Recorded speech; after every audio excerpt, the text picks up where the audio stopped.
ចាជំរាបសួរមកបងប្អូនទាំងអស់គ្នានេះគឺជាជ្រក់ឃ្លោក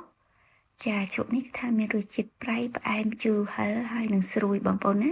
ថ្ងៃនេះនាងខ្ញុំនឹងបង្ហាញបងប្អូនពីរបៀបធ្វើជ្រក់ឃ្លោកនេះបងប្អូនណាចាមុនដំបូងគឺថានាងខ្ញុំបានបេះផ្លែឃ្លោកនៅខាងក្រោយផ្ទះរបស់នាងខ្ញុំចាចំនួនឃ្លោកនេះខ្ញុំយកមកប្រើនៅពេលនេះគឺថាមានចំនួន8ផោនបងប្អូនណាខ្ញុំបានយកឃ្លោកនោះទៅលាងសម្អាតឲ្យស្អាតហើយទៅនាងខ្ញុំក៏បានយកមកកាត់ជាចំណិតស្ដើងចាកម្រាស់នោះគឺប្រហែលជា1អ៊ីងជាបងប្អូនណាខ្ញុំបានបន្តការកាត់ផ្លែឃ្លោករហូតដល់ទៅអស់ចឹងបងប្អូនណាដល់មកទៀតនាងខ្ញុំក៏បានយកអំបិលចំនួនកន្លះខាប់មកប្រឡាក់ជាមួយនឹងឃ្លោកនោះបងប្អូនណាចាហើយនាងខ្ញុំក៏បានទុកឃ្លោករយៈពេល8ទៅ12ម៉ោង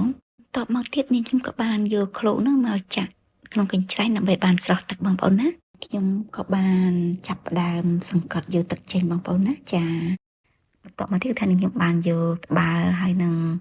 ប្រដាប់លើកទម្ងន់ណាបងប្អូនណាដើម្បីមកសង្កត់ឃ្លោកនោះឲ្យអស់ជាតិទឹកចាដូច្នេះនាងខ្ញុំបានសង្កត់ឃ្លោករយៈពេល1យប់បងប្អូនដើម្បីបានស្ងួតទឹកអស់ណាចានៅពេលស្ងួតទឹកអស់ចឹងទៅឃ្លោកគឺថាវារួញចេះបងប្អូនណាចាគឺជាទឹកដែលចេញពីឃ្លោកដែលនាងខ្ញុំបានសង្កត់ហ្នឹងចាទឹកហ្នឹងគឺយើងចាក់ចោលបងប្អូនណាគ្រឿងផ្សំធ្វើសោះរបស់នាងខ្ញុំមានដូចជាស្ករចំនួន1ខាប់ម្ទេសចំនួន4ផ្លែ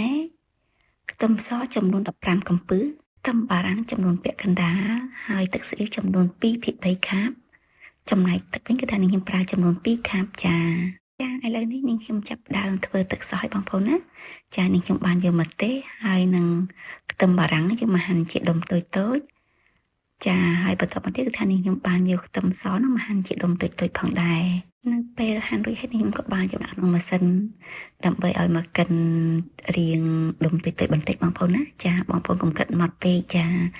នាងខ្ញុំក៏បានដាក់ស្ករចំនួន1ខាប់ចូលទឹកស៊ីអ៊ីវចំនួន2/3ខាប់ហើយនឹងទឹកចំនួន2ខាប់ចូលចានាងខ្ញុំបានកូរឲ្យបានចូលសព្វចឹងទៅហើយស្ករក៏បានរលាយផងដែរបងប្អូនណាតបមកទៀតនាងខ្ញុំបានយកឃ្លោកដែលនាងខ្ញុំបានសង្កត់ទឹកហ្នឹងយកមកប្រឡាក់ជាមួយនឹងទឹកសោះហ្នឹងឲ្យបានចូលជាតិបន្តិចទៅហើយនាងខ្ញុំក៏បានផ្ទេរដាក់ចូលក្នុងកែមួយចាហើយបន្តមកទៀតនាងខ្ញុំក៏បានទុកក្នុងកែហ្នឹងរយៈពេល2ទៅ3ថ្ងៃបងប្អូនណា